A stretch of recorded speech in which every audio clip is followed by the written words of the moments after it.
La quantité d'eau totale de la Terre est restée inchangée depuis près de 4 milliards d'années qu'elle est apparue. L'eau circule en permanence sur la Terre, sous la Terre et dans l'atmosphère, sous forme de liquide, solide et gazeuse. La vie n'existe pas si l'eau n'existe pas. Elle a fait naître la vie sur Terre. C'est quelque chose de vital pour l'existence d'un côté et pour la société de l'autre. L'eau est pour l'humain le corps pur qui, de loin, est le plus important. Nous vivons sur cette planète bleue où l'eau joue un rôle déterminant dans la vie des hommes, des animaux et des plantes. L'eau potable étant bien rare, repartie de manière inégale au sein de la population mondiale. La pollution, la fonte des glaces, l'épuisement des eaux fossiles, les sécheresses répétées, l'accroissement de la population et des besoins industriels sont autant de causes contribuant à rendre l'eau de plus en plus précieuse. Cependant, l'eau joue un rôle considérable dans le fonctionnement de notre corps. L'eau est source de vie.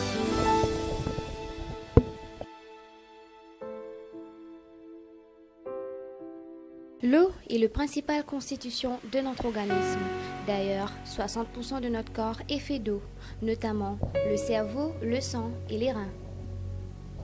Le sang a éventuellement besoin d'eau pour son fonctionnement.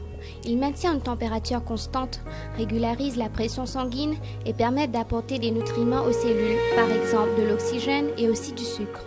Sans l'eau, le sang ne fonctionne pas et l'organisme non plus.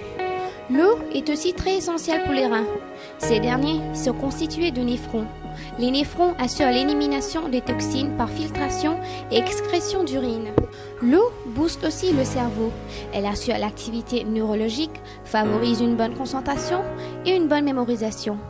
Elle renouvelle constamment ses réserves.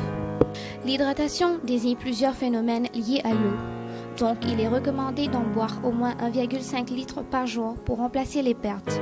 Surtout à Maurice, avec ce record de chaleur, il est conseillé d'en consommer beaucoup plus. Par ailleurs, la différence entre la quantité d'eau que l'on perd et la quantité d'eau que l'on absorbe, cela s'appelle la balance hydrique. Notre corps est constitué d'environ 60% d'eau.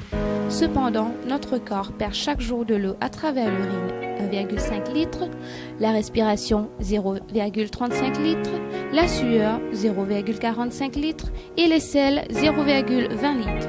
Du coup, il est important de compenser ces pertes en récupérant de l'eau. Le corps humain a besoin qu'on lui apporte 2,5 litres d'eau chaque jour. Mais comment trouver toute cette eau ? Tout d'abord, en buvant 1,5 litre d'eau quotidiennement, qui permet de compenser une partie des pertes d'eau. Mais attention, il est recommandé d'en boire davantage si vous pratiquez des activités physiques. L'eau est aussi récupérée via les aliments qui en contiennent à peu près 0,5 litres. Enfin, grâce à des réactions chimiques dans le corps humain, le métabolisme produit 0,3 litres d'eau. Cela fait donc bien 2,5 litres. Par conséquent, voici les propos recueillis par le nutritionniste Djilani Dorimia. D'abord, nous dire de l'eau, c'est la vie. Sans de l'eau, l'organisme, le corps humain, fail. C'est-à-dire, nous commençons à développer des problèmes de santé.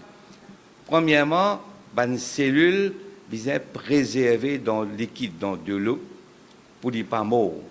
Et si cette cellule-là, il n'y a pas sa quantité de liquide-là, il y a ce qu'on appelle nécrotique. Il paraît comme un pied, s'il n'y a pas de l'eau, ça fait sec. Deuxième, de l'eau, il y a comme une substance dans le corps humain pour un changement dans la composition même de les différentes parties du corps et aussi de réduire les toxiques qui sont formés dans le corps.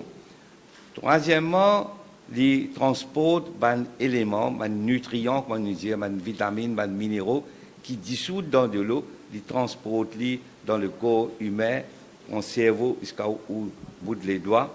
Et quatrièmement, les calibrer la température les corps. Et cinquièmement, les aides pour éliminer les wastes, c'est-à-dire les produits qui sont toxiques, par exemple comme l'urine, la selle, et à travers la transpiration, nous éliminons les toxiques qui sont formés dans nos corps.